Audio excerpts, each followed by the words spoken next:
Hello, bookworms. Good morning, and I hope you're all doing well, and I hope you're all reading well.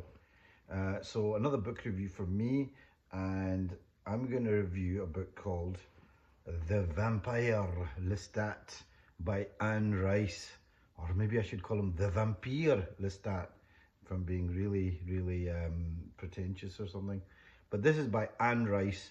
Um, Okay, so why did I read this?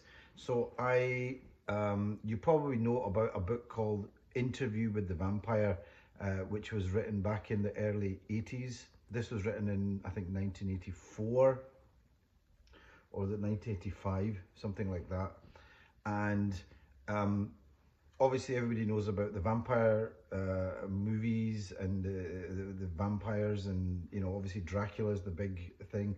So if there's any other book or author that's had an influence on the whole vampire kind of genre, it's probably this lady, Anne Rice. And like me, you've probably thought there was a whole decade where all you ever got was movies about vampires, and TV series. To be honest with you, this is probably the lady that's had the biggest influence on that, apart from, say, Dracula and Bram Stoker. And she's the one that really set that whole tone for vampires emoting, being sexy, and talking about their feelings and all that kind of thing. And a lot of the sort of other vampire lore, like the blood being, the older the vampire is, the more powerful, and the maker, having a maker, and familiars and all that kind of stuff. I think that really all of that stuff came from Anne Rice. And then the series like True Blood, which I quite enjoyed. You can see now after reading some of her stuff, you can see where all that stuff has come from. So she's had a huge influence on, I suppose you could say, pop culture and the vampire genre and everything. So the actual book, what's it about? Like I said, this is the second of a whole series of books called The Vampire Chronicles. The first one was Interview with the Vampire.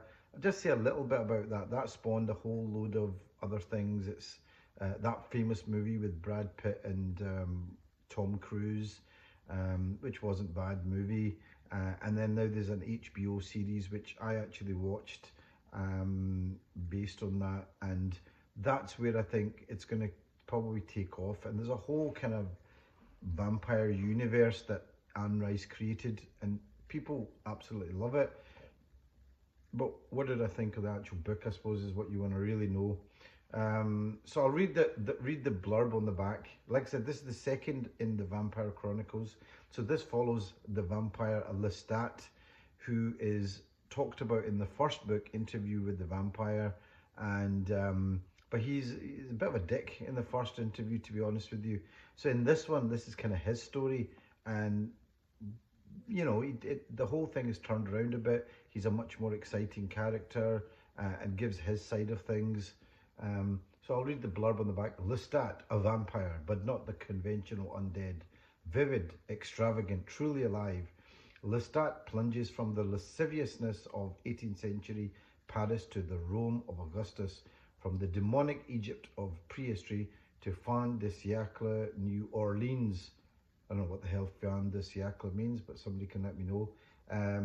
From the Britain of the Druids to the frenetic 20th century world of rock superstardom.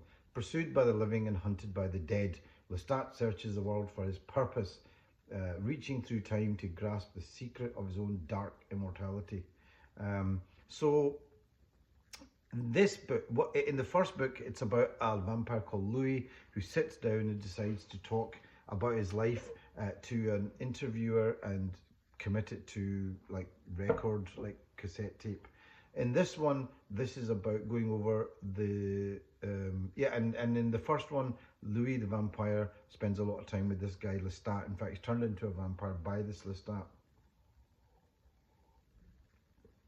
So in this book, like I said, it takes up the story of Lestat from being a human to then being a vampire.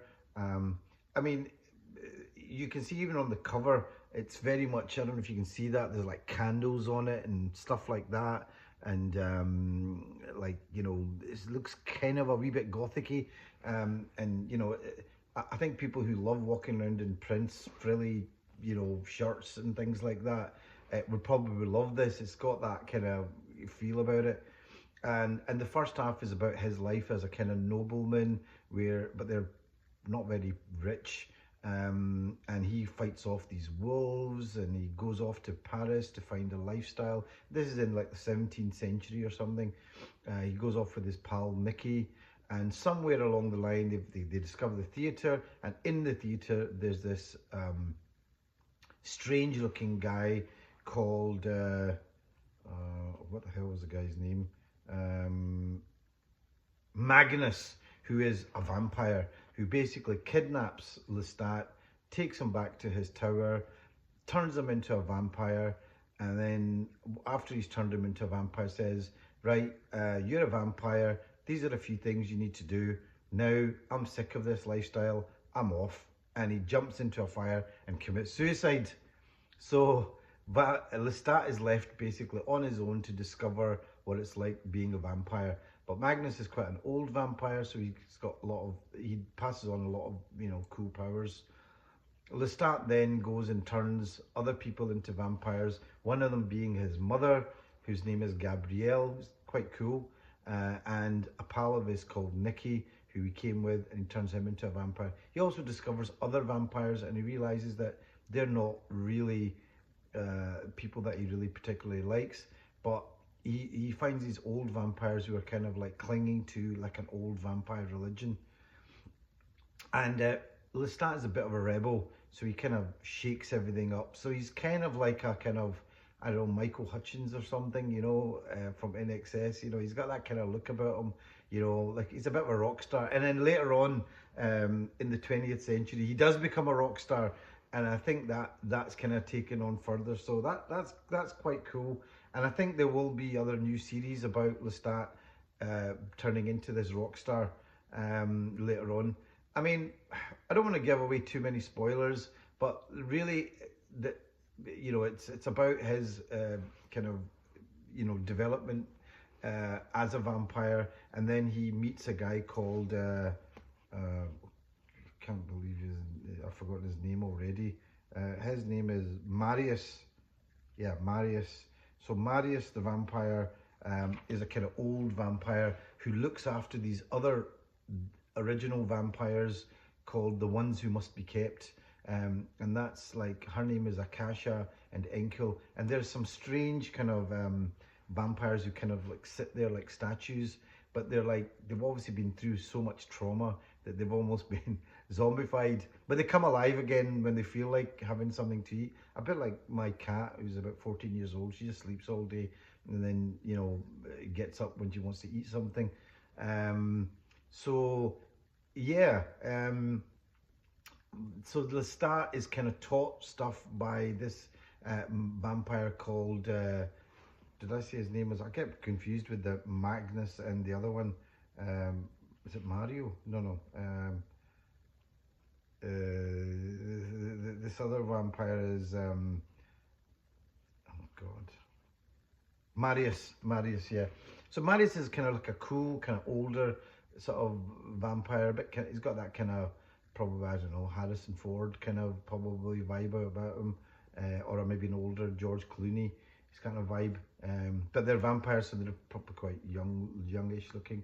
But Lestat is very much kind of like a kind of, you know, rock starry type guy, wants to break all the rules and all that kind of stuff. Definitely a much more fun character. What did I think of the book? I suppose that's what you really want to know about it.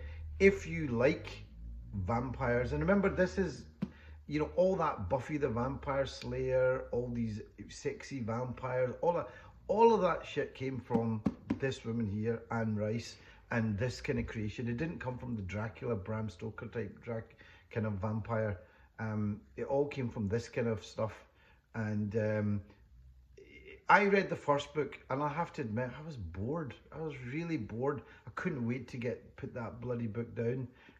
That was Interview with the Vampire. The second book, I must admit, the first half, I felt it kind of dragged on. I wasn't really that interested in him and his, you know, all the troubles he has with his pal Nicky, and you know, all his existential bloody crises and everything. He's not as bad as the character Louis, but it's still a bit boring. And I'm not really interested in Harlequins, juggling things in a theatre in 17th century Paris. I'm much more enjoyed when he was in the modern day world, MTV, as a rock star. That was kind of cool, and how he navigates that, and how he kind of experiences that as a vampire. Definitely enjoyed that. I also enjoyed the stuff about the kind of origins of the vampires and how they come in, and they kind of give you some kind of insight into how these vampires started, and that's kind of interesting because that goes into Egypt and all that kind of thing. So I quite enjoyed that. So what in the second half of the book, it sort of gets more interesting when this character Marius kind of enters into the fold, and he's just a much more cooler character, much more interesting. Magnus is a strange one, the first one that turns Lestat into a vampire. He's a kind of strange character, and just turns him into a vampire and just dies. I think he just wants to pass on his seed or something, in a vampiric way. But yeah, how is it written? I mean, by the end of it, I must admit, the second half I kind of enjoyed it more, but I was glad to kind of get through it. There is, like I said, there's like about I think there's another like 7 books. I'll probably order the next book, which is Queen of the Damned, which is about more about this Akasha character. Now, the Akasha character did come into a movie, and it was oddly enough played by a lady called Alia, who, poor lady, actually, I think she got killed. She was a early R&B star and got killed in a sort of aircraft accident. There was a movie made, but it wasn't particularly great, and it was panned by the critics.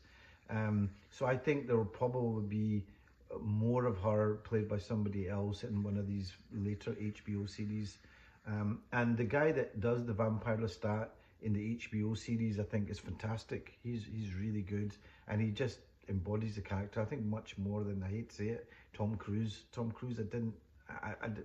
I didn't quite, this guy's just much more, this guy seems to be just much more rugged in terms of playing the character.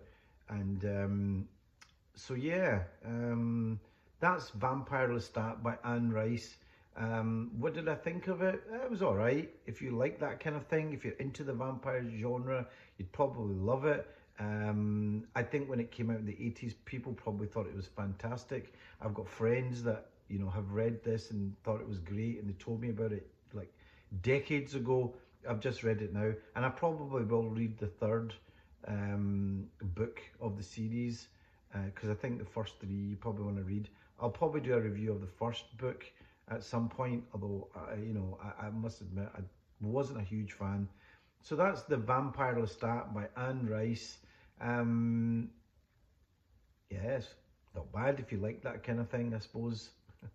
I hope you enjoyed that, and I'll see you guys for the next one. Okay, bye.